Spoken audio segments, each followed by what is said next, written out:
A Vamos Seccional lá. São Paulo, da Ordem dos Advogados do Brasil, por sua Comissão de Infraestrutura, tem a honra de apresentar o webinar O papel da ANA no marco legal do saneamento, evento promovido pela referida comissão com o apoio da Comissão de Cultura e Eventos da UAB São Paulo. Informamos que este evento compactua com um dos objetivos de desenvolvimento sustentável estabelecidos pela ONU: água potável e saneamento. Com a palavra, senhoras e senhores, o Dr. Marcos Augusto Pérez, presidente da Comissão de Infraestrutura da UAB São Paulo.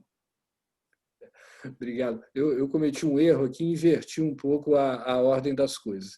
Mas vamos, então, agora passar a palavra imediatamente para o professor Oscar Cordeiro. Seja bem-vindo, Oscar. Muito obrigado, Marcos. Queria saudar aí meus colegas de mesa virtual, professor Marcos, Vladimir, a Tamara, Lucilaine, Elizabeth. Uma enorme satisfação aí estar participando dessa discussão na UAB São Paulo, na Comissão de Infraestrutura. Eu acho que eu não sou o único não advogado à mesa, eu sou engenheiro. Então me perdoe aí por qualquer deslize jurídico que eu vá cometer, certo? Mas eu acho que eu posso trazer aí alguma palavra, alguma explicação sobre o papel da ANA aí nesse novo marco regulatório, E muito obrigado pelo convite, A gente está justamente nessa fase aí de discussões. Já alguns, por exemplo, com o Vladimir, já temos participado de algumas reuniões virtuais aí nos últimos tempos, Vladimir, discutindo sobre essas questões do papel da ANA, O professor Marcos falou, na verdade, eu estou na ANA, mas eu sou da UNB, eu sou professor da Universidade de Brasília, da Faculdade de Tecnologia e do Departamento de Engenharia Civil e Ambiental, Então, bastante envolvido com essas questões aí do saneamento, assim, na minha outra militância, que é a universitária. Então, a ANA, eu acho que é importante, que inclusive mudou de nome, mas não de sigla. A ANA é a Agência Nacional de Águas e Saneamento Básico. Ela ganhou de presente no seu 20º aniversário, agora em 2020, a ANA faz 20 anos, ela ganhou essa nova atribuição, muito importante, uma enorme responsabilidade, e a gente tem se preparado para isso. Evidentemente que os desafios são enormes, e eu gostaria até de compartilhar alguns desses desafios aí com todos vocês. A ANA foi criada 20 anos atrás com eu diria assim, uma missão específica, que é a regulação do acesso a um bem público, que é a água, e aí com duas características, é um bem público, mas ele tem a tutela compartilhada entre a União e os Estados. Então, desde a sua criação, a ANA, ela tem essa necessidade de articulação federativa, porque a gestão da água se faz sempre com essa participação de Estados e União. E um segundo aspecto importante, que eu acho que guarda uma certa analogia com o momento pelo qual estamos passando agora, é que a ANA ela ia regular o acesso a um bem em um sistema que não estava muito formado, em que não havia governança ainda estabelecida. Então, o Sistema Nacional de Gerenciamento de Recursos Hídricos, com os conselhos estaduais de recursos hídricos, com os comitês de bacia, com as agências de água, agências de bacia, não existia. Então, foi todo um trabalho, existia aqui e ali, algum estado, experiências que ocorriam aí em São Paulo, Ceará, mas assim, no Brasil. Então, a missão da ANA foi dupla naquela época, que foi justamente de começar a regulação, de estabelecer a regulação, mas também de trabalhar na construção de uma governança de um sistema. 10 anos depois, há 10 anos atrás, em 2010, a ANA recebeu uma primeira mudança na sua função também, que foi introduzindo a regulação de serviços. Um serviço bem específico, que é a adução de água bruta, para que você tenha uma ideia, na verdade, a grande referência dessa regulação de serviços é que a ANA é responsável pela regulação do projeto de transposição de São Francisco, projeto de integração. Então, é um projeto de infraestrutura de vulto, o maior do Brasil hoje, né, que tem aí canais, estações de bombeamento, uma série de componentes, e há um custo associado a esse serviço, ao custo da água, e quem estabelece esses parâmetros é a ANA, é a reguladora desse projeto. Também em 2010, por volta, a gente recebeu uma outra incumbência regulatória, também de caráter federativo, que é a regulação é a fiscalização de segurança de barragens. Né? Então, existem vários reguladores, aliás, uma analogia que se pode guardar aqui, vários reguladores estaduais, outros federais também, e houve necessidade de se ter um processo de coordenação desse sistema de fiscalização. Guarda também uma certa analogia com o nosso desafio de hoje, né, que é construir uma certa coordenação regulatória para o saneamento básico a partir do nível nacional, certo? Então, eu só fiz essa introdução para dizer um pouco da história da ANA, né? E, na verdade, concordando aí com o professor Marcos, né? Havia várias questões aí discutidas no parlamento aí sobre o novo marco regulatório, mas acho que um certo consenso se construiu no sentido de que havia necessidade de se criar alguma coordenação, porque do processo do regulamento do saneamento, da regulação do saneamento básico. Hoje em dia, nós já temos mais de 70 agências infranacionais de regulação para saneamento básico. É um número importante, né? E diferentes operadores aí ficam confrontados a diferentes regulamentos, a diferentes regulações, e era importante que houvesse aí um processo de coordenação, um processo de harmonização da regulação do saneamento básico.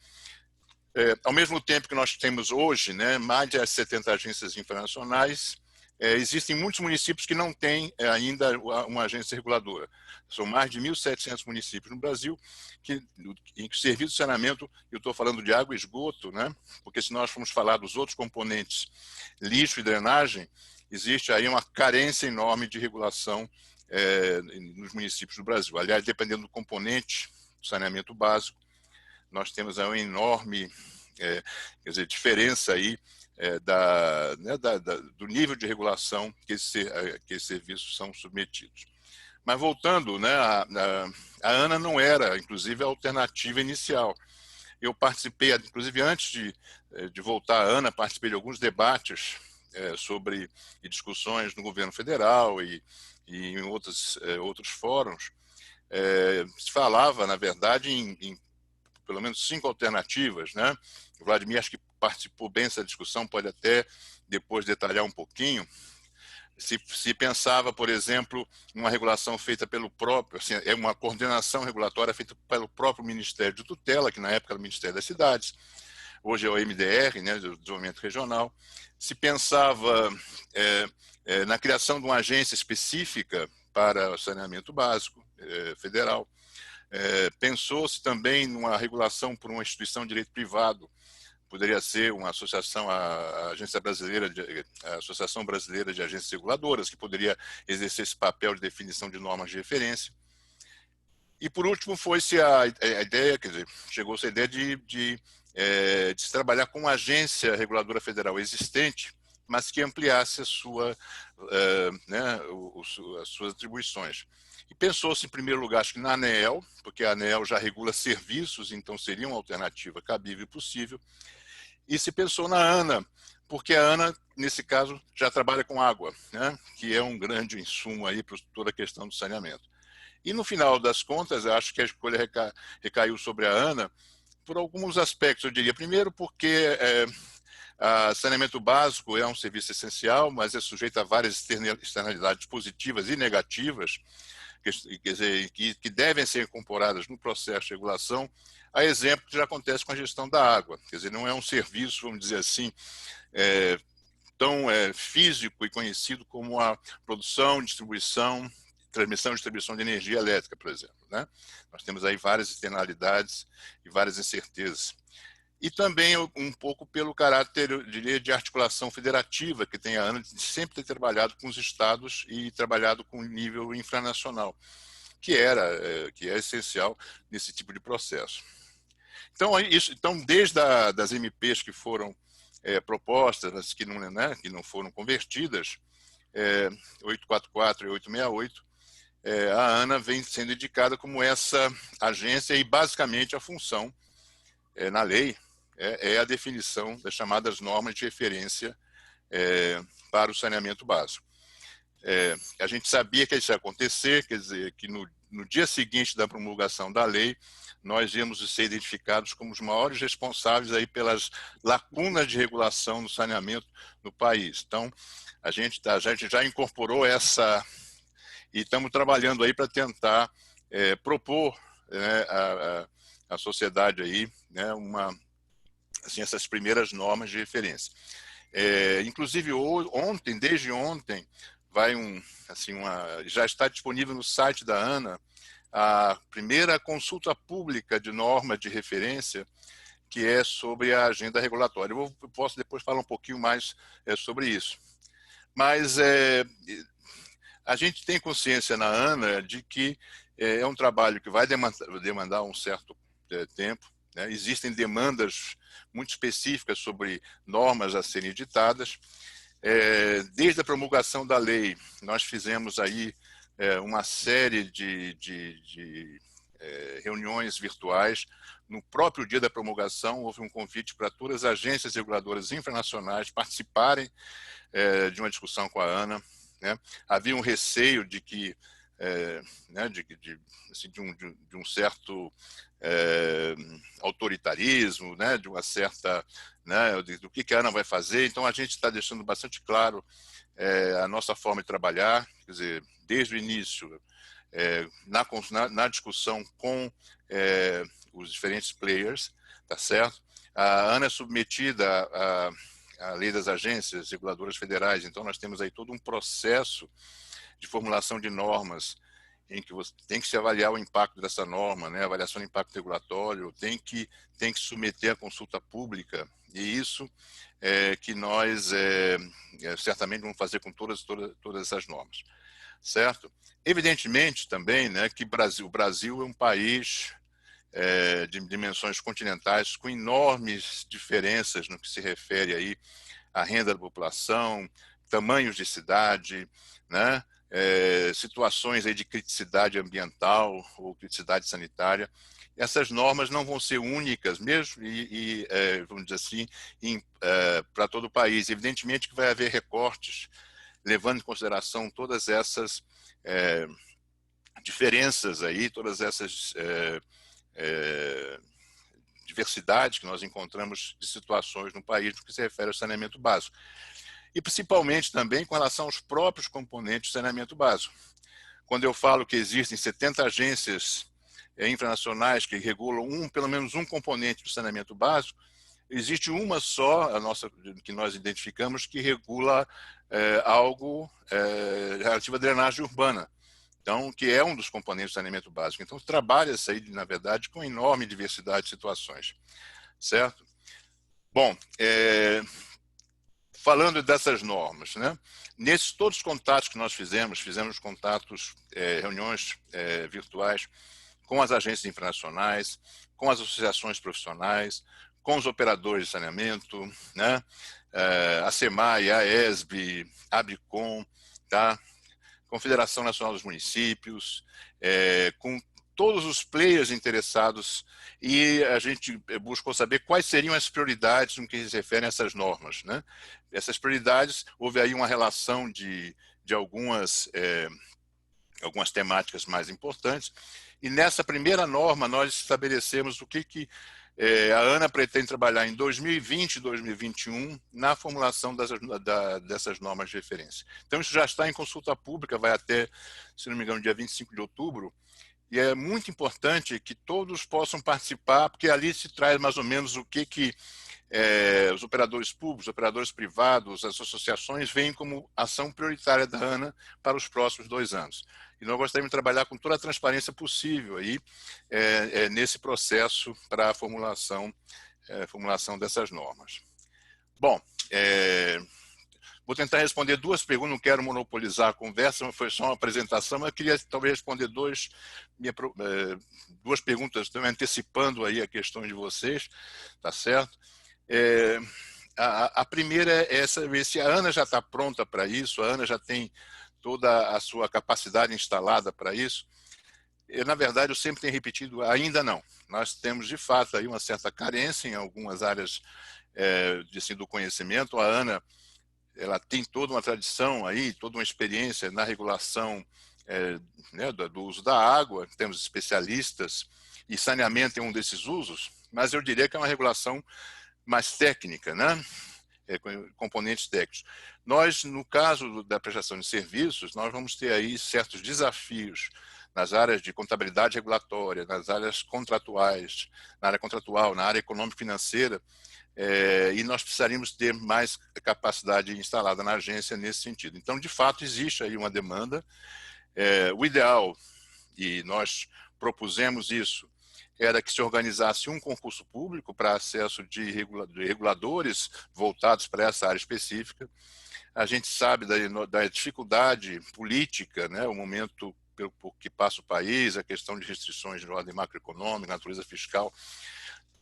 Não é fácil no curto prazo pensar no concurso público, a gente é sensível a esses argumentos do governo, mas, de qualquer maneira, existem alternativas. Uma dessas alternativas é a movimentação de servidores públicos federais de diferentes áreas, e nós já fizemos isso, uma espécie de edital de chamamento, já houve isso. Nós temos aí já mais de 40 servidores públicos federais dispostos a colaborar nesse novo esforço da ANA. Estamos dependendo agora, né, de uma autorização do Ministério da Economia, que é o responsável por essa questão de movimentação de pessoal, para que esses profissionais que já estão prestando serviços, são servidores públicos federais, ou seja, a custo zero, né, nós teríamos então o ingresso aí de um certo contingente importante para nos auxiliar, principalmente nessas áreas que eu mencionei, né, a questão de contabilidade, a questão contratual, né, avaliação econômica e financeira também. Bom, então, essa é uma resposta. Enquanto isso, trabalhamos com a força que temos internamente. Existe um GT do saneamento criado há mais de 2 anos dentro da ANA, que tem trabalhado de forma muito intensa aí, na preparação da chegada dessa nova atribuição. Nós temos aí colaboração, né, do Ministério da Economia, do Ministério do Desenvolvimento Regional com estudos. Temos aí também organismos multilaterais que estão colaborando, né, oferecendo aí a expertise, experiência em outros países, assim, tem o BID, tem o Banco Mundial, e particularmente nós temos aí uma cooperação estabelecida com a OCDE, já antiga, que tem nos auxiliado aí, inclusive agora no fim de outubro vai haver um evento, já chamo aqui, faço aqui um convite aos participantes, que é as experiências que existem um pouco no mundo nessa relação, vamos dizer assim, transnacional, né, da regulação do saneamento. Então, vamos discutir essas questões, vendo exemplos de outros países que passaram por processos análogos, né, parecidos com o nosso. Esse era um ponto, então.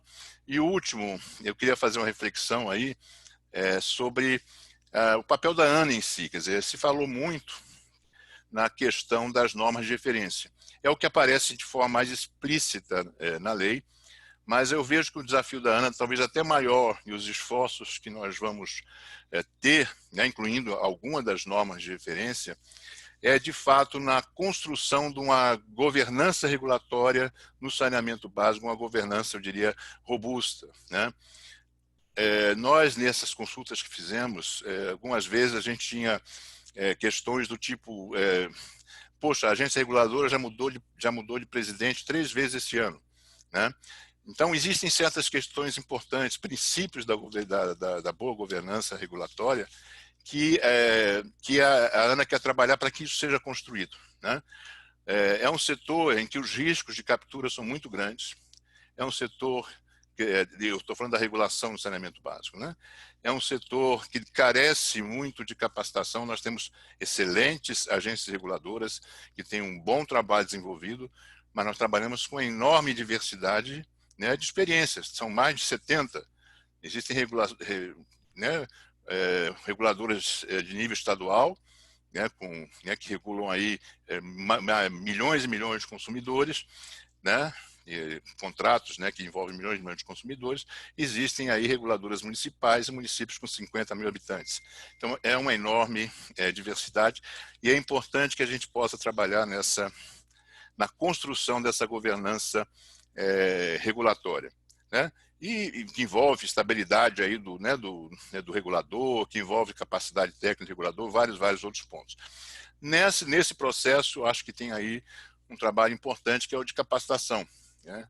A Ana está disposta, exemplo que já fez no sistema de gerenciamento de recursos hídricos, a exemplo do que vem fazendo na parte de fiscalização de segurança de barragens, é investir fortemente na capacitação dos agentes e dos diferentes players. E não estamos falando só dos agentes, quer dizer, há questões que envolvem o poder concedente, há questões que envolvem, né, os próprios operadores, né, os prestadores de serviço, e é uma enorme demanda por capacitação, eu diria, nesse nosso sistema. E era isso que eu queria falar um pouco, e há também que a lei está prevendo, e a gente vai discutir, tem discutido sobre isso, que ainda existem, acho que, necessidade de maiores esclarecimentos, né, é sobre esse papel de mediação e arbitragem que foi, né, voluntário, e importante que se diga, que foi passado aí para a Ana. Inclusive, uma das normas de referência que se propõe à discussão é um pouco da explicitação desse papel, como é que se daria esse papel de mediação e arbitragem da agência. Para finalizar e agora finalizando mesmo, eu queria fazer um registro. Eu sou um velho engenheiro. Meu primeiro emprego foi na companhia de saneamento aqui do Distrito Federal, a CAESB. Então, sempre me envolvi bastante com essas questões, né? E eu tenho assim, a certeza de que nunca houve um momento, pelo menos no parlamento brasileiro, que saneamento fosse tão discutido, né? Então, mesmo com erros e acertos, mesmo talvez com um momento inadequado para votação, né? E ainda não terminou, porque nós temos aí a apreciação dos vetos né? pelo Congresso, a discussão do saneamento ocupou bastante aí o espaço, quer dizer, a agenda política. E não só a política, também a agenda da mídia. Nunca se falou tanto em saneamento. Eu nunca discuti tanto saneamento básico e regulação de saneamento básico em toda a minha longa carreira aí, na área. Então, eu vejo isso como um bom sinal. Eu acho que houve, de fato, uma ascensão do tema saneamento básico nas preocupações do brasileiro. A gente viu agora, inclusive, de uma forma talvez assim, não muito, quer dizer, quase trágica, né? O impacto que a falta de saneamento básico proporciona num período de pandemia como esse da Covid-19, né? Em que muitas vezes as áreas menos assistidas com os serviços foram as áreas que tiveram os maiores né, índices de doença, preocupações, quer dizer, o simples lavar as mãos, que já é uma medida preventiva. Muitos brasileiros não tinham condições de ter água, né, próximo para poder ter esse cuidado básico. Então, eu acho que nós estamos aí num momento muito rico para a discussão, e eu vejo assim né, que finalmente, né, o saneamento básico está tendo esse espaço. O legislador talvez tenha sido muito otimista, nos impor certos prazos, mas eu acho que é a vontade do legislador, e a gente, agora eu falo por parte da Ana, vai tentar atender aí a essa vontade expressa. Era isso, desculpe se eu excedi um pouco na minha fala, às vezes eu fico meio entusiasmado quando eu falo na questão da regulação. Oscar, Obrigado. muito obrigado, foi excelente, e sentir essa energia boa que você traz aí, né, é muito importante para quem está na expectativa de que o Brasil realmente tire o pé da lama, né, nesse caso. Aí, há um atraso histórico nesse setor que precisa ser cumprido. Então, é muito bom, né, te ouvir e ver as perspectivas que a Ana tem num ambiente aí, com agenda regulatória, análise de impacto regulatório, quer dizer, um ambiente regulatório moderno, técnico, né, e seguramente pragmático, né? Então, obrigado. Eu queria passar a palavra agora para começar o debate, né? Não sei se vai ser um pinga-fogo ou algo assim, para a doutora Lucilane. Lucilane, muito obrigado por ter aceito o convite da Comissão de Infraestrutura e estar aqui com a gente para acrescentar o seu olhar, né, que é o olhar de um segmento expressivo, ainda não predominante no Brasil, que é das prestadoras privadas de serviço de saneamento. Obrigado pela presença, Lucilane. Eu que agradeço, Marcos, e parabenizo aí a OAB, né, por meio da Comissão de Infraestrutura pela iniciativa. A gente está podendo colocar tema que hoje, né, está em voga aí e é muito importante para o Brasil, que é a questão do saneamento básico, e com o novo marco regulatório aí do saneamento, novo marco legal, surgindo aí como premissas dos próximos passos, né, para a gente realmente atingir a universalização dos serviços no menor tempo possível. Bom, parabéns, Oscar, né, foi muito didático, muito claro e muito objetivo, né, esclareceu com certeza muitos pontos de dúvidas que a gente tem, qual realmente serão os próximos passos aí da ANA, enfim, como que isso vai acontecer. Falando um pouquinho do novo marco, né, ele surge com essa perspectiva de trazer maior competitividade, maior segurança jurídica, né, e uma maior eficiência. E como você disse, Oscar, a ANA vem como esse ator principal aí para conseguir conciliar tudo isso, né, e a gente atingir o objetivo principal, que é a universalização, né, levar saneamento básico, e aí quando eu falo em abastecimento de água, são mais de 32 milhões de pessoas sem água tratada, mais de 118 milhões sem esgotamento, e como atingir isso, né, num tempo, o menor tempo possível, e a gente tem uma meta que é 2033, né, do Brasil chegar a isso, a essa universalização, e o papel da ANA nisso, né, em conciliar tudo isso por meio dessas normas de referência, né. Ali na aprovação da lei da 14.026, no artigo 4º, fica muito claro isso, né, que realmente a responsabilidade pesa muito sobre a ANA, e quando a gente fala em aspectos técnicos, aspectos econômicos, contratuais, realmente o papel é muito importante que vocês estão desenvolvendo. E ontem foi publicada a questão da agenda regulatória, né, que a consulta pública que vai ficar até dia 25 de outubro, e um ponto que eu comento aqui, que né, deve ser um ponto de atenção, enfim, e que a gente já sabe que porque a Ana já tem comentado isso, né, eu vi a doutora Cristiane falando, enfim, quando a gente olha ali para o eixo, né, os eixos temáticos e os temas, tem um ponto que chama reequilíbrio econômico-financeiro, que está como os temas prioritários ali de água e esgoto. E aí, quando a gente fala nisso, a gente pensa que existe também modelos diferentes de regulação. Existe a regulação por contrato, geralmente para contratos privados, para as companhias estaduais é uma regulação discricionária, e quando a gente fala em normas de referência de reequilíbrio econômico-financeiro, a Ana já pontuou isso, né, que ela está pensando, que ela está vendo que existem modelos diferentes. Então, assim, primeiro ponto, né, como estabelecer uma norma que atenda vários tipos de regulação, né, esse é um ponto de preocupação, enfim, mas da exposição que vocês têm feito, vocês têm demonstrado essa preocupação também e esse cuidado que vocês vão ter. Só que um outro ponto que chama a atenção, e você até comentou um pouco mais, e que eu não vi ali no anexo, enfim, que é a capacitação dos reguladores. Então, hoje, nós temos só a nível de grandeza, né? Nós operamos 57 municípios, a EGEA opera hoje, atualmente, dos quais 57 municípios de 45 contratos, desses 45 contratos, 17 têm regulação definida, né? Tem uma agência de regulação. E aí a gente percebe dentro das agências, né, que você até comentou um pouco, né, a diversidade, existe uma diversidade de conceito, né, para metodologia de cumprimento de marco, se é metafísica, metafinanceira. Quando a gente fala em regulação, às vezes pega uma regulação que deveria ser uma regulação por contrato, tenta aplicar uma modelagem de regulação discricionária. Então, em tudo isso, existe uma necessidade de capacitação, né?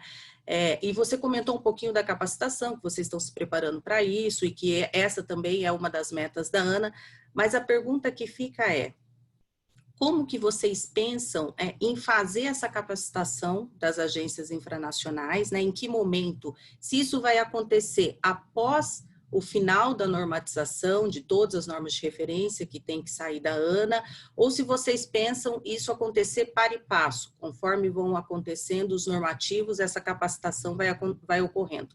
E além do grande desafio, né? Hoje a gente fala em 60, 70 agências existentes, que é até o que você comentou, e pensando que todos os contratos, né, ou todos os municípios, de certo modo, eles vão ter que ter a figura do agente regulador, né, seja por meio de consórcio, enfim, mas vai ter que ter. Então, como que a ANA está pensando nessa estruturação? Posso ir respondendo, porque... Pode, Oscar. Pode ser para e passo, porque senão eu vou esquecer, talvez esqueça um ponto importante. Então, eu peço... né? Toque o barco aí, Oscar. Tá bom. Ó, na verdade, obrigado aí pelos pontos, são questões muito importantes e relevantes. Vou tentar, né, trazer elementos de respostas, ou então elementos de reflexão, ou até talvez de dúvida também compartilhada, né? Mas, na verdade, nós temos o princípio, né? Nós temos que fazer essa gestão no tempo, né? É impossível que a gente possa, de uma hora para outra, né, tratar toda essa complexidade aí, que é essa governança regulatória aí do saneamento básico no país. Então, evidentemente que a gente tem aí prioridades e esse foi o objetivo da primeira definição dessa agenda regulatória, né? Conceitualmente, né, eu acho que a vontade do legislador e também as discussões que nós temos tido com diferentes players é que a gente vai caminhar para uma regulação contratual mais robusta, tá? Quer dizer, o objetivo é que os contratos, né, só possam responder aí pela, assim, quer dizer, e eliminar talvez o papel mais discricionário que essas agências reguladoras possam ter. Mas o curioso é que para evoluir numa regulação contratual robusta, a gente tem de ter essa regulação discricionária, né? Então, e essa regulação discricionária que tem a ANA, né, e que tem outras agências, ela, mesmo que ela venha com o tempo a ser menos importante, menos impactante, para que os próprios contratos possam regular aí a prestação de serviço, ela se faz importante em algumas situações. E eu vou citar um exemplo agora, essa situação porque passamos aí da pandemia, né? É uma situação que dificilmente é prevista aí em contrato, né, lá na matriz de riscos. Então, existem situações que, de fato, é importante que se tenha no sistema, né, que se tem aí um papel discricionário e um papel discricionário respeitado, né? E eu acho que a gente sempre vai conviver nessa situação. Agora, de fato, é um processo de transição. Nós começamos aí com essas normas de referência, com esse papel mais discricionário, mas para uma evolução, tanto que existem normas aqui na própria agenda reguladora, agenda que nós propusemos, que falam aí de conteúdo mínimo de contratos, né? E isso fazendo de novo uma gestão no tempo e fazendo também respeitando toda a diversidade de situações, né, que existem no país e a diversidade aí do avanço, eu diria, de governança que tem os diferentes componentes do saneamento básico. Vai ser difícil, mas a gente, né, tem essa perspectiva. Com relação à questão da capacitação, isso é muito importante. Nós trouxemos aqui, a primeira, a agenda a agenda das normas de referência. Não é a agenda da ANA para o saneamento básico. A agenda da ANA para o saneamento básico é muito mais ampla do que do que simplesmente a confecção e a produção das normas de referência. Eu falei, olha, talvez o maior papel, a maior energia da ANA seja consagrada em outras atividades e ações do que na própria confecção das normas.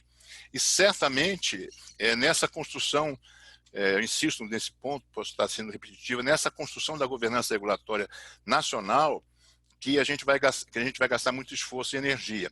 E um dos componentes importantes é a capacitação, que já começou. A gente, na verdade, nós já temos aí uma parceria, né, inclusive com recursos zero da ANA, né, com o Banco Mundial, nessa construção do programa de capacitação para a regulação no saneamento básico no Brasil. Já tivemos reuniões, talvez alguns de vocês conheçam, o professor Rui Cunha Marques, de Portugal, que tem uma grande experiência nessa parte de regulação, e que está nos ajudando e auxiliando na formulação desse programa de capacitação, cujo público-alvo não é a ANA, o público-alvo é o sistema, são os operadores, são os reguladores internacionais, e certamente vamos ter daqui a pouco tempo, né, está em processo de discussão, uma agenda de capacitação, e que certamente será feito de forma concatenada com a edição das normas. Né? Quer dizer, a cada norma editada certamente vai ter associado aí um processo de capacitação para, vamos dizer assim, acatamento, incorporação daquela norma de referência proposta. Se a gente olhar um pouco no passado, a gente já fez isso com a questão de segurança de barragens. E foi exatamente isso. Se vocês entrarem no site da ANA, vocês vão ver lá todo um processo de capacitação, o manual do fiscalizador, o manual do empreendedor, as normas de referência de fiscalização, tudo isso já foi manualizado e existem vários cursos, né, EAD, para essas diferentes temáticas. É um pouco o que a gente pretende fazer na parte do saneamento básico também. Então, para deixá-la assim mais tranquila, nessa questão de capacitação, nós já estamos trabalhando e já temos essa parceria firmada, e a ideia é justamente que a gente possa concatenar, né, a emissão das normas com os processos de capacitação. Obrigada, Oscar. Oscar, muito obrigado, e obrigado, Lucilane. Acho que o que você vem trazendo aí, Oscar, está nos deixando bastante animados, bastante otimistas, né? E em termos de agenda, do que a ANA pretende fazer, isso cria uma expectativa boa nas pessoas que estão ouvindo aqui, especialmente na perspectiva de que a ANA desempenha um papel novo, né? Um papel, não é uma agência, não é uma agência comum, né? Não é uma agência como todas as outras, que regulam, digamos assim, um serviço que é federal, né? Na verdade, a ANA passa a ser uma espécie de articuladora interfederativa, né? Ao mesmo tempo que faz a regulação. Então, acho que é um papel importante. Tem você em vários momentos está falando da diversidade, então acho que é realmente importante tentar preservar em alguma medida a diversidade, né? A gente fugir daquilo que na academia a gente chama, no direito administrativo, a maldição do regime único, né? O regime único só serve para o burocrata, para facilitar a vida do burocrata. Para o país não serve, porque o país é diverso, né? Tem muitas contradições, e o regime único acaba mais prejudicando do que ajudando. Então, tudo que você tem dito aí, a partir das boas considerações feitas pela Lucilane, também são música para o ouvido aqui da Comissão de Infraestrutura. A gente fica com bastante vontade de apoiar o projeto, viu, Oscar? Conte conosco. Elizabeth, nossa representante aqui do setor de saneamento público, da Sabesp, essa importante companhia que nós temos aqui no estado de São Paulo. É a maior companhia de saneamento do Brasil, né, Elizabeth? Por favor. Obrigado por ter vindo e ter aceito o convite. Depois eu vou dar uma lida nas questões que já estão chegando aqui. A gente está com uma participação bastante intensa, cerca de 120 e poucas pessoas. Bem bacana. Vamos lá, Elizabeth. Bom, primeiro, bom dia a todos. Eu queria agradecer aí o professor Marcos Pérez pelo convite, né, de estar aqui na Comissão de Infraestrutura, cumprimentar meus colegas de mesa e falar de um tema, né, tão aquecido, tão importante aí para o setor. Primeiro compartilho do entendimento aí do professor Marcos Pérez, que eu não sei se a lei realmente seria necessária, se ela já estava madura, né, para a gente receber ela, é só uma opinião, né? E também concordo que o ponto positivo é a ANA, né, como um dos atores principais aí, é uma agência que é depositada muita confiança de uma forma geral, e com muita alegria também recebo aí o professor Oscar falando que ela não vai se limitar às normas de referência, como está na lei, né? E sim que há uma preocupação de construir uma governança regulatória. Eu acho que isso para o Brasil é fundamental mesmo, né? Talvez até mais fundamental mesmo ter a governança regulatória. Bom, mas falando assim um pouco da regulação do tema em si, eu acho que é importante lembrar que em São Paulo, né, desde 2007, a gente tem a Arcesp, que veio para regular o setor na ideia de modernizar, né, modernizar a política pública desse setor. E naquela oportunidade de 2007, isso foi marcado pela aprovação de dois grandes marcos legais que nós podemos chamar, né? A Lei 11.107, que dispõe sobre as normas gerais de contratação de consórcios públicos, e a 11.445, né, que já estabelece as diretrizes nacionais e agora foi alterada.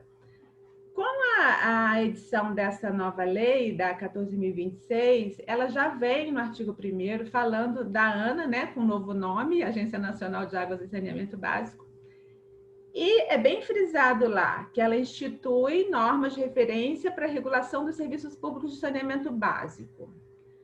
A Arcesp, ela é uma autarquia de regime especial, né? Está vinculada à Secretaria de Governo do Estado de São Paulo, e ela veio com o objetivo também de regular, controlar, fiscalizar os serviços. Na época, 2007, quando ela veio, eu assim, acho que tem até alguma semelhança com o que estamos vivendo agora. Houve necessidade da adequação, né, na Lei 11.445, e agora a lei está sendo alterada, é uma nova adequação. E a Arcesp, ela não detinha também a especialidade que hoje ela tem, né? Ao longo desses anos, desde 2007 para cá, ela trouxe essa especialidade, hoje ela é especialista no assunto, e tem muita norma interessante que a gente é sujeito, cumprimos, e isso trouxe uma modernização, sim, para o setor em São Paulo, né? São Paulo se desenvolveu muito, às vezes a gente fica até meio aborrecido, assim, quando a gente ouve genericamente falar que nada no Brasil funciona, nada no Brasil é bom, quando nós temos um bom exemplo, que é a Sabesp, né? Ela é um excelente exemplo, e veio aí com a Arcesp construindo essa forma de prestar serviços, muito preocupado também com a questão da gestão comercial, de tratamento dos clientes, deliberações importantes que temos no setor, mas isso não foi feito de 2007, quando chegou 2007 a gente já tinha isso pronto. Não, teve um período de sofrimento aí, né? Teve um período de sofrimento tanto para o prestador como para a agência. Foram anos que a gente levou para conseguir estabilizar e estabelecer os princípios básicos e seguir sempre no caminho da modernização. Hoje isso está constituído. Então, agora, vindo essa nova lei em 2020, é uma repetição num cenário muito maior, né, do que nós vivemos naquela oportunidade. E o doutor Oscar aí está correto, né? Nós vamos levar um tempo. Não vai ser amanhã que a gente vai ter tudo já estabelecido. No meu pensar aqui, tem uma preocupação importante. Nós temos contratos em vigor, né? Temos contratos que estão aí obedecendo às normas, temos as revisões quadrienais que somos obrigados a fazer, normas de um contrato válido firmado na égide daquela legislação. Agora vem a legislação nova e fala, olha, até 31 de dezembro de 2022 você precisa de ir lá e atender uma meta um pouco diferente. Você precisa de fazer isso até 2022. Fora várias outras perguntas da lei, né, que nós temos aí, que não é o caso de falar aqui agora, uma pergunta para mim principal aí para o professor Oscar seria o seguinte: a gente poderia entender essa disposição de estabelecer normas até 31 de dezembro de 2022 como um momento de transição para adaptação à nova legislação? Isso está fechado com as agências estaduais e infranacionais, de que neste período a gente abandona aquilo que a gente tinha que cumprir até 2022, porque para o contrato que está correndo, né, trocar a roda do carro com o carro andando é bem complicado, né? Nós podemos entender isso como um período de transição e não cumprir exatamente aquilo que estava lá para se dedicar à adequação que está prevista no artigo 11b da lei. Essa, para mim, seria a pergunta principal, porque as empresas não podem ser penalizadas, né? Existe um contrato válido. Para mim, essa é a pergunta principal que eu tenho nesse momento. Tem outras, né? Mas essa seria a pergunta principal. Oscar, por favor. Vamos lá. Essa foi difícil, hein, Oscar? Mas a pergunta não é endereçada à Ana. A pergunta, acho que eu posso trazer elementos de reflexão. A pergunta é endereçada ao Congresso, né? A apreciação, quer dizer, qual foi o espírito do legislador. Isso, eu entendo que ainda há objeto de apreciação do veto, né, que houve, né, com relação a esse prazo. Bom, mas o que eu queria, em primeiro lugar, a Sabesp é a terceira empresa do mundo, né, em saneamento básico, né? É a maior do Brasil, mas é a terceira do mundo. Então, de fato, tem uma empresa que tem uma enorme experiência, né, e é reconhecidamente, né, uma empresa de excelência na área de saneamento básico. Aliás, na verdade, certamente o que esse marco vai ele proporciona uma coabitação, né, entre operadores públicos e privados, quer dizer, quando se fala muitas vezes assim na privatização do processo, isso não é, no entendimento da Ana, é algo que a proposta que se traz aqui é tentar organizar melhor a regulação. Mas, assim, nosso entendimento é que existem operadores, o serviço é público, né, que pode ser prestado por um operador público, privado, misto, etc.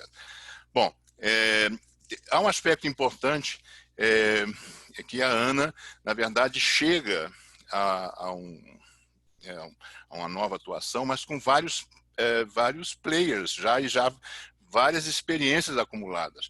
Né? A CESP é um exemplo, mas tem a ARCE também no Ceará, não quero citar, né? a gente começar a citar, corre o risco aí de excluir, né? Mas existem boas experiências e muitas das normas, certamente, que a Ana, de referência que a Ana vai adotar, elas vão se espelhar, elas vão, na verdade, incorporar essa experiência já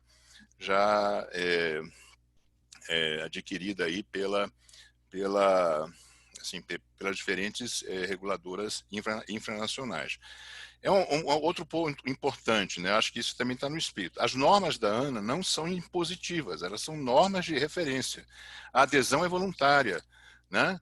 Então, o operador, quer dizer, na verdade, o poder concedente, a agência reguladora local, eles não precisam adotar a norma da ANA. Tá? O que acontece nesse caso é que dentro do seu espaço discricionário, verbas federais, né, recursos federais não seriam aportados ali aquele contrato, aquela prestação. Mas as normas da ANA, na verdade, elas não são impositivas. Tá? Eu acredito agora que, mesmo não sendo impositivas, vai haver dentro assim, de um contexto de segurança regulatória, segurança jurídica, vai haver um interesse no respeito, no acatamento dessas normas, mesmo que elas não sejam impositivas, porque isso vai dar, né, vai valorizar mais, quer dizer, vai ser uma sinalização positiva para o consumidor de água, né, para o usuário dos serviços, esse respeito às normas. Tá? Inclusive, né, uma das normas que nós estamos propondo, porque essa é uma questão que normalmente vem à baila aí, é essa questão de como é que a gente vai, procedimentos para a comprovação da adoção das normas de referência, porque também não é algo muito trivial. Quer dizer, aquele contrato, aquela pactuação está observando as normas de referência, quer dizer, como é que se dá essa comprovação? Bom, respondendo a essa primeira parte da sua pergunta, com relação eu acho, na verdade, contratos têm que ser respeitados. Né? Isso é um ponto pacífico, e isso vai ser levado em conta claramente. Agora, assim, esse ponto, inclusive, se vai ser até 2022 ou depois, né, para a inclusão de metas, etc., isso é alguma coisa que a gente está esperando, tanto quanto vocês todos, esperando enormemente que se conclua o debate dos vetos aí, para a gente poder, inclusive, para a gente poder até se organizar, porque certamente vai ter, inclusive, impacto nas normas de referência, o resultado dessa apreciação. Tá certo? Aí a Ana responde como regulador, quer dizer, vamos esperar o que o legislador define, né, e decide para a gente poder atuar. Certíssimo. Esse negócio de colocar essas datas na lei não dá certo, né? É uma má técnica legislativa. O legislador deveria se importar com coisas mais importantes do que fixar essas datas, que são datas só para inglês ver, né? São datas para a mídia, né? A postura midiática que o legislativo acaba tendo nos dias de hoje, não só no Brasil, mas no mundo todo. Mas é uma má técnica legislativa, para dizer o mínimo, a fixação desse tipo de data. O que poderia assim, dar uma, não sei se é uma contribuição para o debate, mas é dizer que esse tipo de norma legal é uma norma meta, né? Então é uma norma programática. Ela não é mandatória e ela vai necessariamente ter que ser adaptada na sua aplicação. Como diria lá o Gilberto Gil, né? Dizia assim, toda meta existe para ser um alvo. Então é isso, é um alvo, né?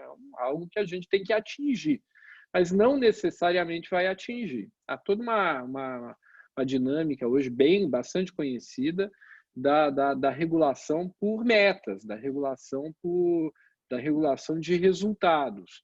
E eles não há aí um jogo de legalidade, sim ou não, é legal, é ilegal, é sempre uma meta que, na medida em que é performada, ótimo, fixa-se uma nova meta, e na medida em que não é performada, gera uma discussão a respeito do porquê essa meta não foi atingida e o que tem que se mudar para que a meta seja atingida. Nesse sentido, vale uma norma como essa, mas não no sentido de fixar uma data, uma condição sine qua non, sob pena de sanção, ou imagine, no ambiente público, sob pena de improbidade administrativa. O cara vai ser ímprobo porque não atingiu a meta, né? Ou o Oscar, coitado, como regulador ali, não, ele vai ser ímprobo porque não obrigou o sujeito a cumprir a meta. Tem situações que não são assim, né? Tão simples, tão matemáticas na esfera da vida e, portanto, na esfera do direito. Mas, sem querer tomar muito tempo, professor Vladimir Ribeiro.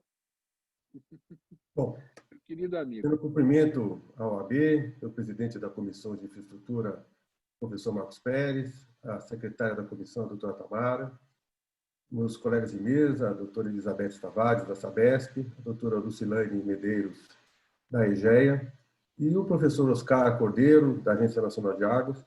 No seguinte, a gente tem uma mesa muito eclética, né? Porque nós temos aqui representantes, pessoas que lidam no dia a dia com saneamento real, né? Ou seja, aqui nós estamos falando, para usar uma linguagem moderna, do saneamento raiz. Né? Todo mundo aqui sabe os problemas do saneamento e não ficam muito deslumbrados com palavras bonitas no texto legal, né? Sabe exatamente o que significa o que está acontecendo, mas nós temos algumas novidades, né?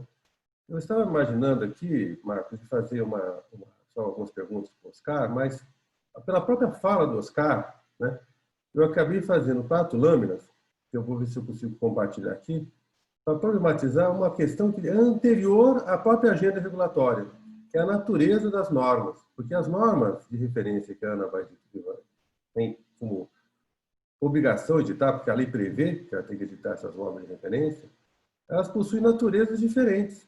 Então, é necessário entender essa natureza dessas normas, porque apesar das normas de referência serem normas de referência, terem a sua característica, é muito importante dizer aqui, a questão que, aliás, o pessoal do Departamento de Estado e da Faculdade de Direito da USP tem debatido muito, que é o encontro da Common Law com a Civil Law, ou seja, a influência da Common Law na Civil Law, no direito público.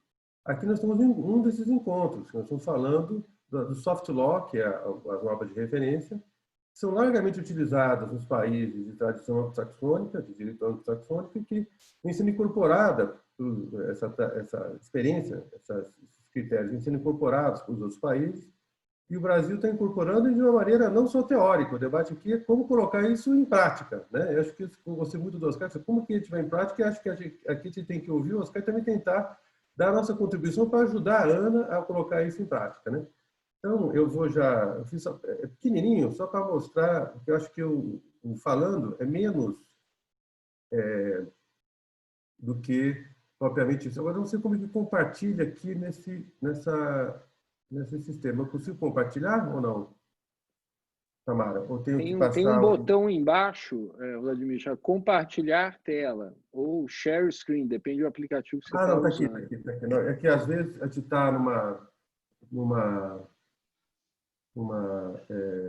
É que o software é bom, mas às vezes o hardware que está atrás do teclado... Não, o problema não é o software, é o peopleware que é o problemático. Deixa eu ver aqui, eu estou compartilhando. Foi. Está compartilhando a minha apresentação? Foi sim. Sim, Vladimir. Sim. Tá bom, então é só isso, porque esse módulo webinar do Zoom é um pouquinho diferente, por isso que eu estou... Mas é muito simples, né? Indo direto ao ponto, o que acontece? A União, o governo federal, não é titular do Serviço Público de Saneamento Básico, mas ele atua no saneamento básico, porque a Constituição deu 2 competências para a União, 2 diretamente e uma indiretamente, né? Quais são 3, né? Qual que é a principal, a mais conhecida? Instituir diretrizes. O artigo 21, inciso 20 da Constituição fala que a União vai instituir diretrizes. Essas diretrizes podem ser fixadas por lei, por decreto e outras normas administrativas, né? Então, não é só a lei federal que institui diretrizes para o saneamento básico, possui também natureza de diretrizes, normas regulamentares e outras. Isso, aliás, teve até inclusive de um livro, uns 5, 10 anos atrás, do professor André Askel, que praticamente delimitou bastante essa competência aí da União em instituir diretrizes para o saneamento básico. O segundo aspecto é cooperar com os entes federados. A União coopera com os entes federados de 2 maneiras: produzindo e difundindo informação técnica. Então, a União tem, por exemplo, o Sistema Nacional de Informação de Saneamento, que é fundamental no planejamento do setor, faz várias atividades, promove eventos, estimula a produção do conhecimento científico, tem várias questões de natureza técnica de produção e difusão de conhecimento, e mesmo de emissão de orientações, como, por exemplo, o reaproveitamento do gás para a produção de energia, né? E também transfere recursos. Transfere recursos ou permite o acesso aos recursos, que podem ser tanto orçamentários como de operações de crédito. E, finalmente, em algumas áreas do território nacional, que a União tem uma atuação específica, principalmente áreas quilombolas, reservas indígenas, reservas extrativistas, algumas comunidades tradicionais, principalmente por meio da Fundação Nacional de Saúde, né? As áreas rurais, onde se tem que combater endemias derivadas da ausência de saneamento, nós temos aí o governo federal atuando diretamente no atendimento à população, né? Ou seja, uma relação direta que é excepcional, completamente excepcional, mas muito importante para essas comunidades, né? E muito importante para o país, porque não cuidar de algumas dessas comunidades é colocar em risco a saúde de todo o país, como nós vimos, como originou essa pandemia, né, que nós estamos vivendo agora, né? Muito bem. O que era que nós tínhamos antes? Do ponto de vista assim, da orientação mais técnica e tal. Tínhamos as diretrizes fixadas pela Lei 11.445 e pelo Decreto 7217. Então, só tínhamos 2 instrumentos normativos que instituíam diretrizes. Surgiu uma proposta de não trabalhar com diretrizes, ou seja, com normas de natureza obrigatória, mas com soft law, ou seja, com orientação, seria por meio das normas de referência, né? Houve toda uma concepção teórica, um estudo aprofundado disso, principalmente no ano de 2014, 2015, né? Tem 5 volumes publicados sobre esse tema. E a partir dessa reflexão, que inclusive surgiu essa competência da ANA, agora reconhecida pela Lei 14.026, mas ali já surgiu uma experiência de tentar fazer algumas normas de referência, e nós já temos uma, né? A ANA não vai fazer a primeira norma de referência, ela vai fazer no máximo a segunda, porque a primeira norma de referência é que foi vinculada ainda nesse modelo anterior pela Portaria 557, de 11 de novembro de 2016, que criou as normas de referência para a elaboração dos estudos de viabilidade técnica e econômico-financeiros para os contratos que tenham por objeto a prestação de serviços públicos de saneamento básico. Essa portaria 557 do Ministro de Estado da Cidade está em vigor, né? E é uma norma de referência. É uma norma de referência que não precisa de transposição, é uma norma de referência que é mera orientação, né? Então, o que aconteceu no novo marco regulatório? Em termos de diretrizes, ficou mais complexo, porque nós temos a 11.445, alterada pela 14.026, temos a 9.984, que é a lei da ANA, alterada pela 14.026, que, dentre outras coisas, previu a competência da ANA para editar normas de referência. Temos também a própria lei 14.026, que tem dispositivos autônomos, que incidem sobre o saneamento básico. E a regulamentação, primeiro, pelo degrau de regulamentação, que é aquela regulamentação por decreto regulamentar, está previsto 4 decretos, né? O decreto 10.430 já foi editado, que instituiu o Conselho Interministerial de Saneamento Básico, sendo que esse Conselho Interministerial de Saneamento Básico tem como objetivo principal disciplinar o acesso aos recursos federais. Depois tem um decreto previsto no artigo 10b da Lei 11.445, que inclusive estava submetido até recentemente à consulta pública, né? Apesar que não é o texto do decreto, não é bem uma consulta pública, é um white paper, né? Uma pergunta do que acha que deve ser o conteúdo, né? O decreto previsto no artigo 13 da Lei 14.026, que é o programa aí de apoio aos estados e municípios para a implementação dessa mudança, né? E o decreto que regulamenta a Lei 11.445, que deve ser ou reformulado ou substituído. Então, a gente vai ter no mínimo aí 4 decretos.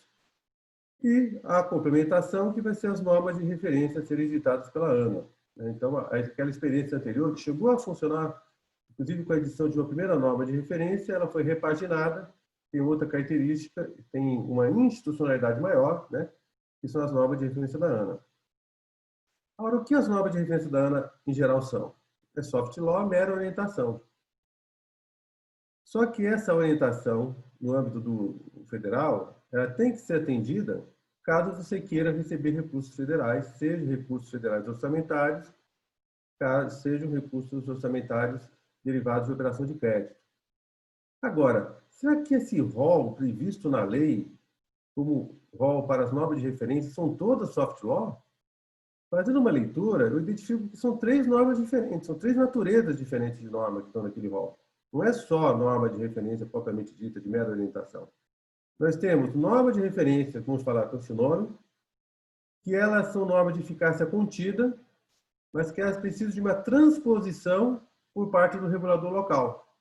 Ou seja, a ANA produz uma norma de referência que pode ter conteúdos diferentes, ele pode seguir um approach diferente, de ser mais densa, menos densa, prever alternativas, ou prever só uma fixação de um parâmetro, depende muito do tema, né? Mas o fato é que essa norma não tem eficácia alguma, só vai ter eficácia se o regulador local fizer a transposição da norma, e essa transposição pode ser mais ou menos intensa, envolver, inclusive, opções locais, né? Então, inclusive, o impacto regulatório vai acontecer na transposição e não propriamente na edição dessa norma de referência. Hoje vai ter um impacto regulatório, digamos, de menor densidade na elaboração da norma de referência e um impacto regulatório de maior densidade quando houver a transposição dessa norma de referência pelo regulador local. A outra hipótese é o seguinte, é que tem certas obrigações previstas na Lei 14.026 que precisam ser regulamentadas. E essa regulamentação pode ser realizada pela ANA.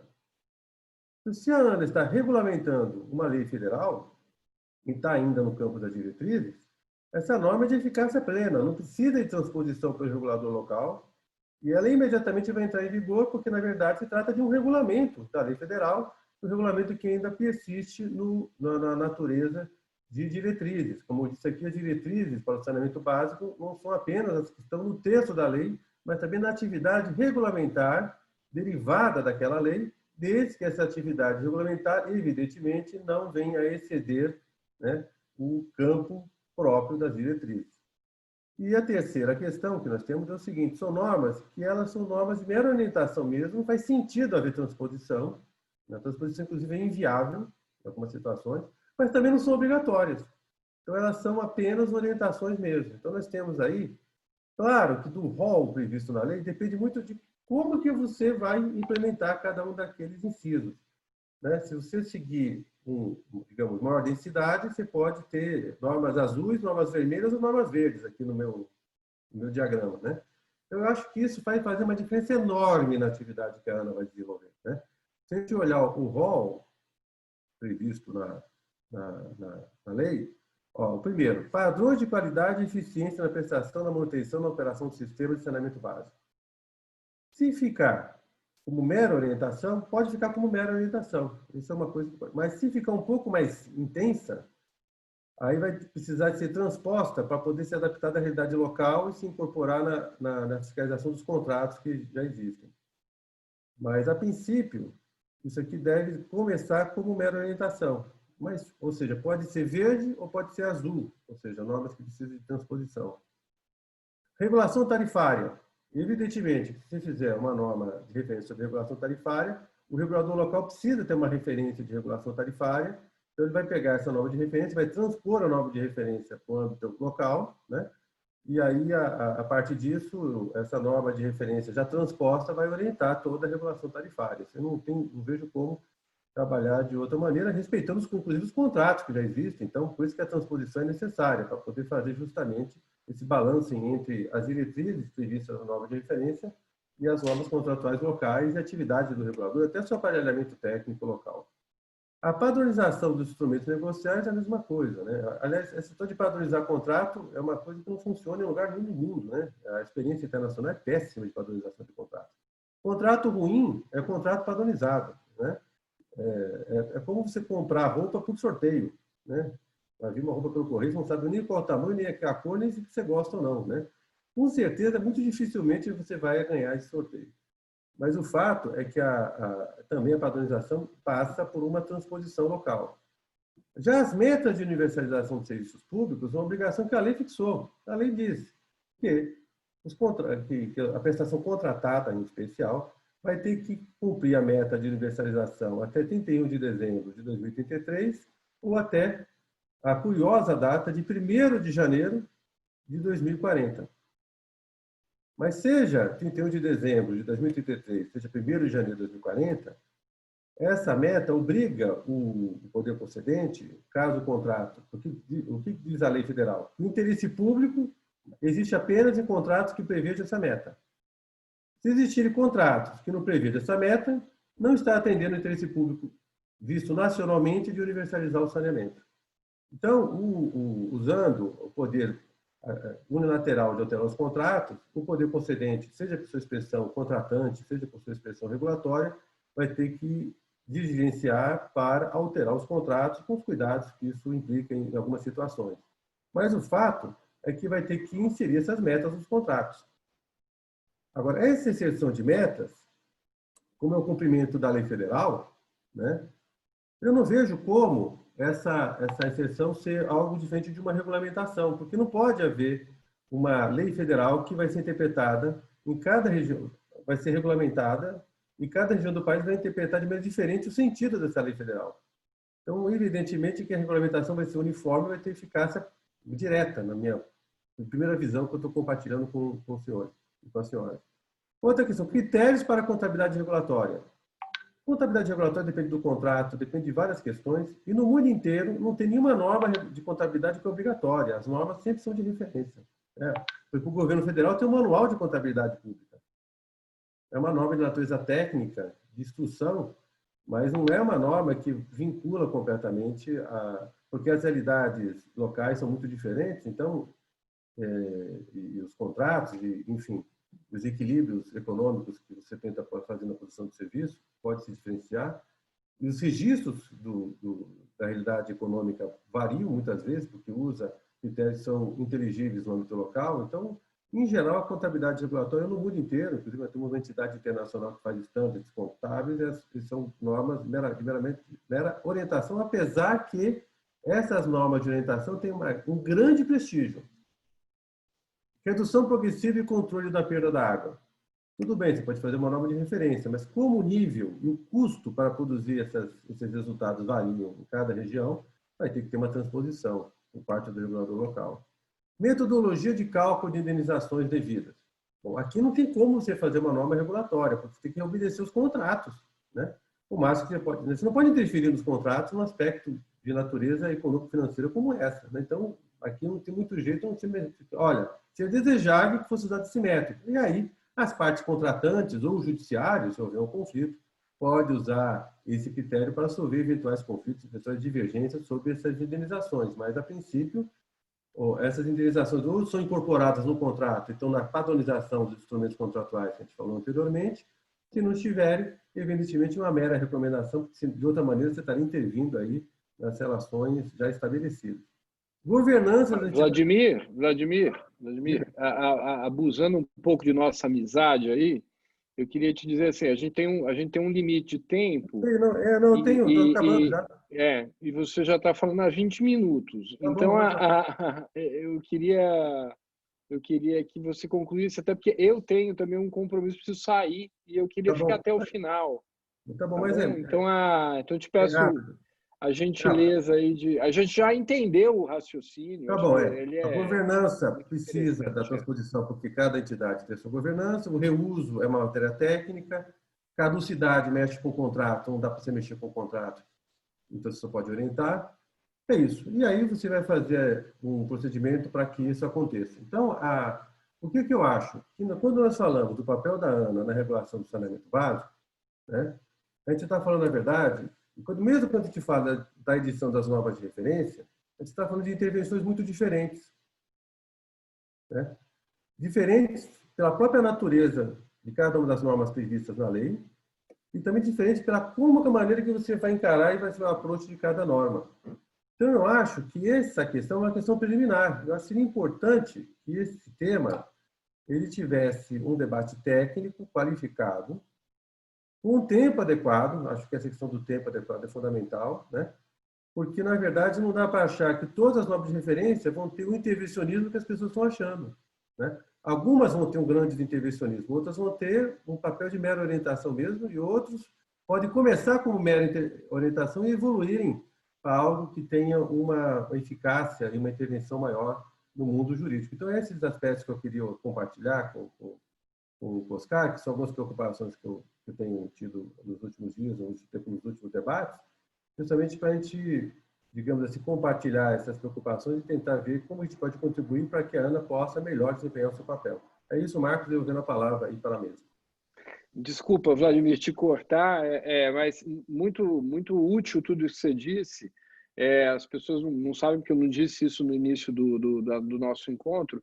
O Vladimir também é um grande especialista em federalismo, em federação, com trabalhos para a Fundação Konrad Adenauer, e fez o mestrado dele em Coimbra com o Canutilho.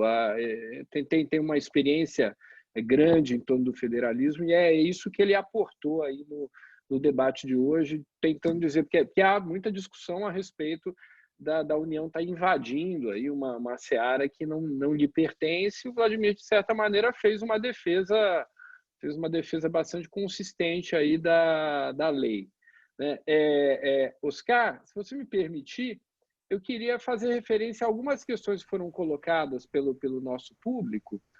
Você não precisa, a gente tem pouco tempo, não precisa responder todas, mas eu queria pelo menos deixar as perguntas aqui no ar, né, em homenagem àqueles que nos acompanharam. Então, uma primeira delas é do Eduardo Almeida. Ele nos diz o seguinte, tem uma pergunta ao Dr. Oscar: como a ANA vem pensando em tratar a questão de milhares de municípios no país que têm os serviços prestados de forma autônoma e absolutamente não são regulados, municípios com serviços autônomos de prestação de serviço de água e esgoto, SAIS, que efetivamente não são regulados. Então, acho que isso já passou pelo debate, mas fica aqui o registro da pergunta. Obrigado. Eduarda Almeida. Eu falei Eduardo, desculpe, doutora Eduarda Almeida. O Dalto de Ares, PCJ, o Dalto diz o seguinte: doutor Oscar, qual será o papel da ANA no saneamento após a edição das normas de referência? Serão mais de 100 novos servidores e eles só acompanharão a governança das agências infranacionais? É interessante essa pergunta, quer dizer, vou só acompanhar as agências ou vou mais a fundo nesse papel de fiscalização? O professor Rodrigo Pagani, meu colega na Universidade de São Paulo, também fundador dessa disciplina que temos lá de Federação e Saneamento, pergunta para o professor Oscar Cordeira: há um nítido propósito na nova lei de fomentar ou constranger a adoção de normas de referência nacionais por entes federativos pelo Brasil. Por exemplo, quem não adotá-las não terá acesso a recursos federais ou recursos geridos em âmbito federal, financiamento, etc. Está mesmo a ANA preparada para admitir diversidades regulatórias? Como lidará com entes que sustentem ter boas normas, ainda que distintas das propostas pela ANA? O professor Rodrigo Pagani que fez a pergunta. O Dalto faz uma nova pergunta: as normas de referência não serão impositivas, porém, se uma agência reguladora não acatar os prestadores por ela regulados, serão penalizados? Pois não poderão acessar recursos financeiros federais? Então, uma referência, porque a referência é cenourinha e porrete, né? Ele está querendo saber se é mais cenourinha ou se é mais porrete. E a Sadala Domingos diz: as datas como metas são plenamente viáveis. Trata-se do desafio colocado para toda a administração para se preparar para este ambicioso programa. Definir uma estratégia, por exemplo, separar a regulação para operadores, sistemas que devem ser ampliados daqueles que estão nas etapas de operação, manutenção, reposição. Outras estratégias deverão ser formuladas e discutidas e ser aprovadas e implementadas. Então, é até uma crítica ao que eu disse aqui, muito bem-vinda, Sadala, porque ela entende que as metas são factíveis. Só mais um pouquinho, Oscar. O Marcelo Goldieri fala: incluído o parágrafo único do artigo 10b da Lei 11.445, incluído pela Lei 14.026/2020, estabelece que a metodologia para a comprovação da capacidade econômico-financeira da contratada será regulamentada por decreto do Poder Executivo no prazo de 90 dias. E aí ele expõe mais algumas coisas, pergunta por se tratar de regras que se referem exclusivamente ao saneamento, essa metodologia para a comprovação de capacidade econômica e financeira não é reserva legal da ANA e não do Executivo? Acho que eu vou tentar resumir a questão que ele fez.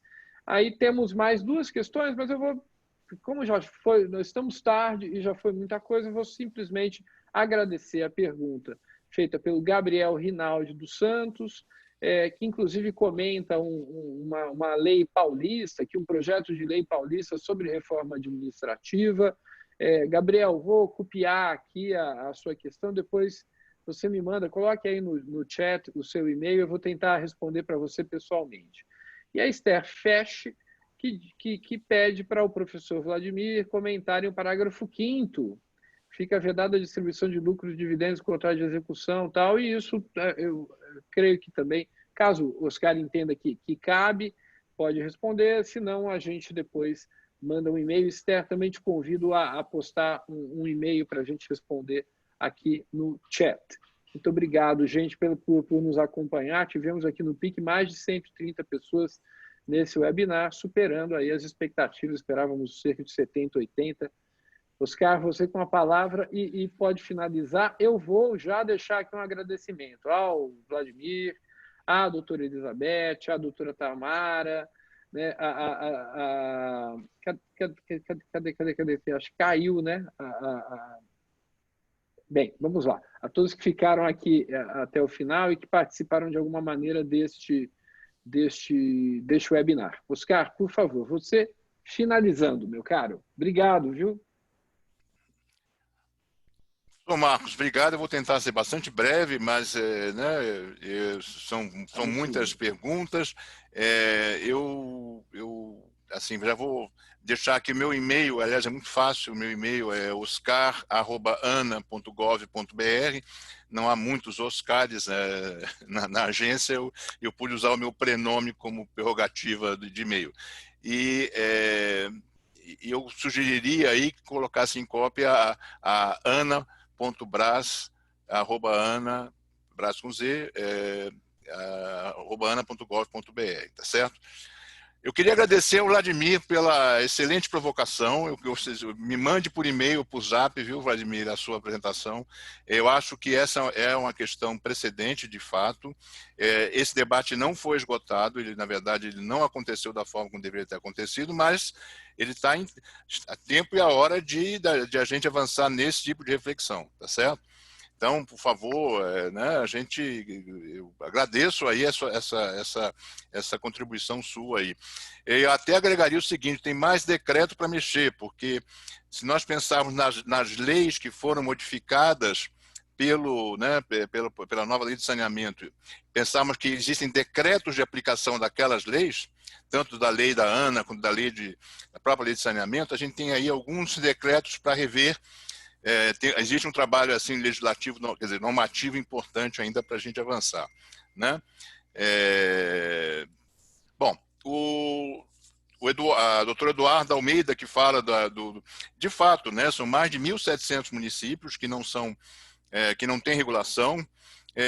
Alguns deles não é nem o SAI, né? Porque às vezes é uma própria prestação de uma empresa regional, mas naquele município não aderiu, não há nenhum tipo de regulador, não tem regulador. Então nós temos as situações as mais distintas possíveis e, na verdade, o objetivo é que haja regulação para todo e qualquer serviço de saneamento básico, né?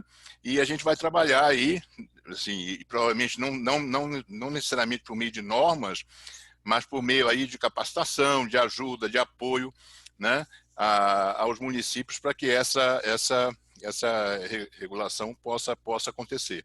É claro, né, isso é importante, quer dizer, nós temos mais 5.500 reguladores em potencial, tá certo? Mas isso é impossível, né, trabalhar com essa perspectiva. Então, de fato, há aí uma economia de escala em se agregar essa ação de regulação, e esse vai ser aí um papel importante das discussões, nas próximas discussões, ver qual seria, vamos dizer assim, uma escala adequada aí da regulação, né? O Dalton, né, fala do papel da ANA, né, depois da edição das normas de referência. Na verdade, primeiro, eu acho que a edição das normas de referência, ela é um papel importante da ANA, né, é o legal, mas vai trabalhar bastante em outras ações, como capacitação, como governança, com apoio institucional. Quer dizer, existem várias outras ações que vão continuar independentemente das normas de referência. Agora, pensamos regulação como algo, como um ciclo, né? Como um ciclo regulatório, não como começo e fim, né? Existem aperfeiçoamentos necessários. Certamente a norma de hoje ela vai ficar caduca, ela vai ficar, né, inadequada mais para frente.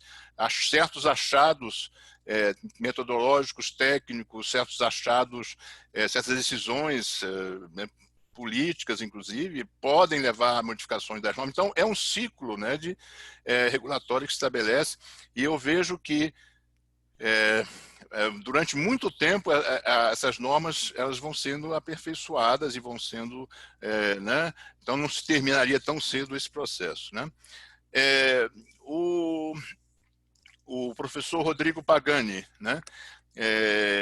De fato, a gente vai ter que considerar essa diversidade regulatória, né? Isso está muito claro para a ANA, em função das diferentes situações. O próprio o próprio Vladimir fala aí de áreas específicas em que atua, né?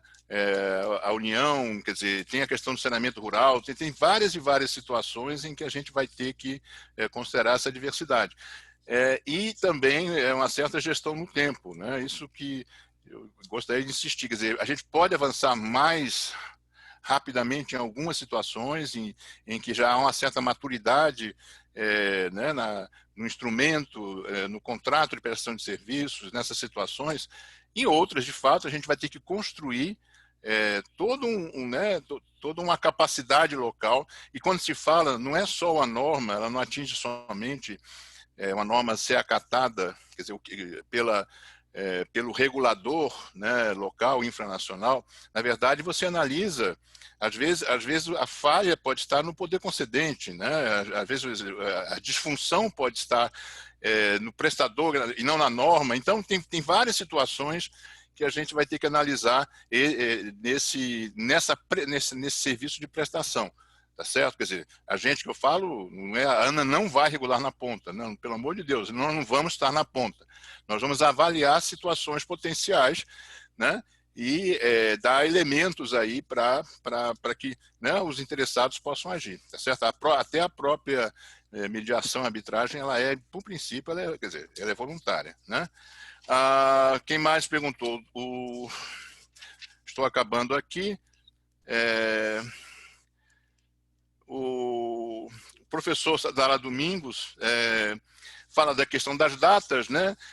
Eu vejo aí a questão das datas como sendo algo, foi uma vontade expressa pelo legislador, né? Eu encaro sempre que isso é uma vontade expressa, mas ela não pode, assim, as situações são muito complexas, a gente, na verdade, isso é uma referência, né? É algo que a gente trabalha com, mas eu vejo isso muito mais assim como uma mensagem, um wishful thinking, né? Eu quero que aconteça até lá, que trabalhem para isso, mas assim, é factível? Assim, agora a resposta claro que se houver vontade política, meios e envolvimento, é factível. Mas ela expressa, antes de mais nada, essa vontade e finalmente aí o Marcelo Godieri pergunta sobre mas isso acho que o Vladimir respondeu, não, de certa maneira, não, da questão da metodologia, né? Bom, era isso. Eu queria só dar minha última palavra, já que o Marcos citou aí, né, o Gilberto Gil aí né? Eu vou citar o Beto Guedes, né, que fala que vamos precisar de todo mundo. Nessa questão não é a ANA sozinha, ela não tem nenhuma possibilidade de poder avançar nessa questão. Então é um desafio, eu acho que é um desafio cidadão, e foi isso, então, o meu tom otimista foi muito em função dessa situação que eu vejo, que criou-se um ambiente propício a poder avançar na universalização, que na verdade é o objetivo, né? É prestar um bom serviço ao cidadão brasileiro nesses 4 componentes de saneamento, e a gente tem que ver como é que a gente pode trabalhar junto, né, para chegar a esse ponto.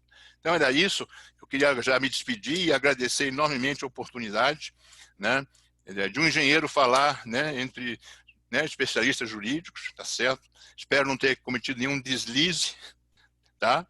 Oscar, muito obrigado mais uma vez. Foram momentos muito legais que nós passamos hoje nessa manhã. A Lucilene acho que tinha caído. Doutora Luciane, muito obrigado por ter nos apoiado a Comissão de Infraestrutura nesse debate. Doutora Elizabeth, doutor Vladimir e a doutora Tamara aí por organizar tudo, ajudar na organização de tudo, dar o conteúdo que a gente precisava para esse evento.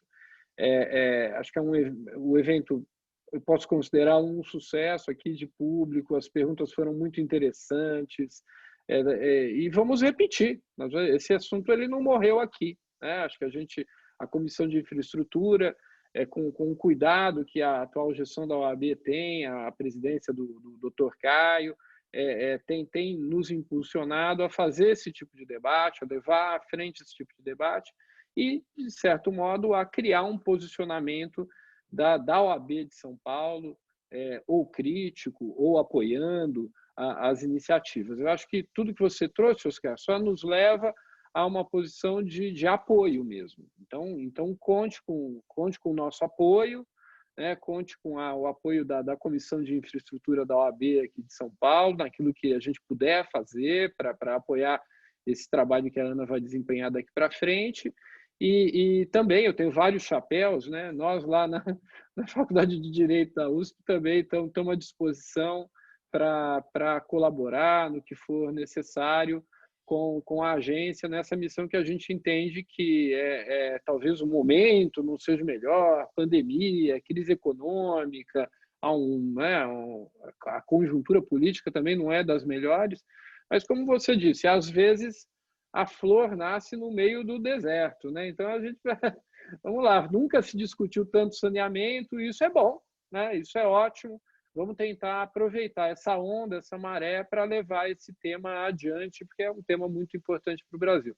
Agradeço mais uma vez a todos. Peço desculpas para o meu querido Vladimir, aí, que deu um corte na fala dele, mas acho que foi uma das falas mais importantes que a gente teve hoje aqui, porque defendeu a lei, hein, Vladimir? Aí, ó, você deu uma mão aí para o povo lá. Tchau, gente. Até a próxima. Tchau. Abraço a todos. Obrigada, boa tarde a todos. Acho que todos estão saindo.